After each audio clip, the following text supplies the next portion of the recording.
ভালো হইলে দেখে ফসলটা ভালো যাবে। তোমার গর্বের সন্তান আসলে টিভি দেখবা, মোবাইল টিপবা, ফেসবুকে হাঁটাহাঁটি করবা, ছেলেটাকে চৈতন্য মহাপ্রভু সন্তানটা যখন গর্বে আসবে একটু ভগবানের ডাইকো, ভগবানের নাম কইল, ভগবানের পথে থাকবা, ছেলেটা কৃষ্ণ ভক্ত। একটা কৃষ্ণ ভক্ত সন্তানের দরকার আছে বংশের মধ্যে। যারা মুমিন ভাই মুসলমান ভক্ত তাদের মধ্যে দেখবেন মাঘ মাসের প্রচন্ড শীতেও বাচ্চাটা কোরআন শরীফ বুকে নিয়ে মাঘ মাসের প্রচন্ড শীত সকাল বেলায় বক্তব্যে যায়। আমি একজন সনাতনী হিসেবে আপনাদেরকে আদেশ করার মতো আমার ক্ষমতা নাই, উপদেশ দিয়ে যায়। আমাদেরও দরকার আছে প্রত্যেকটা গ্রামে গ্রামে একটা করে গীতা স্কুল হোক, একটা করে ধর্মীয় প্রতিষ্ঠান হোক, ছোটবেলা থেকে বাচ্চাটা ধর্ম শিক্ষা পাক।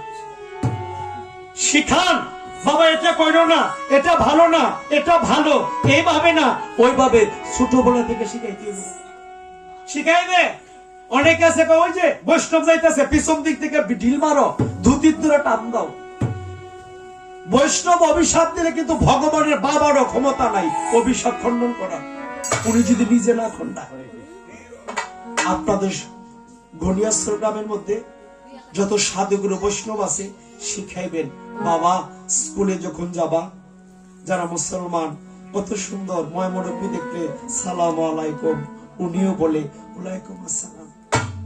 আপনার বাচ্চাটাকে শিখান, স্কুলে যাবা সাধুগুরু বৈষ্ণব দেখলে বলবা জয় নিতাই, দাদু নমস্কার, হরি বল, হরে কৃষ্ণ বলতে শিখান।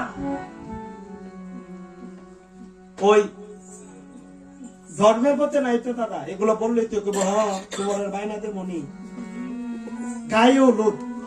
এখানে যারা আছেন মুরব্বী আপনাদের আমাদের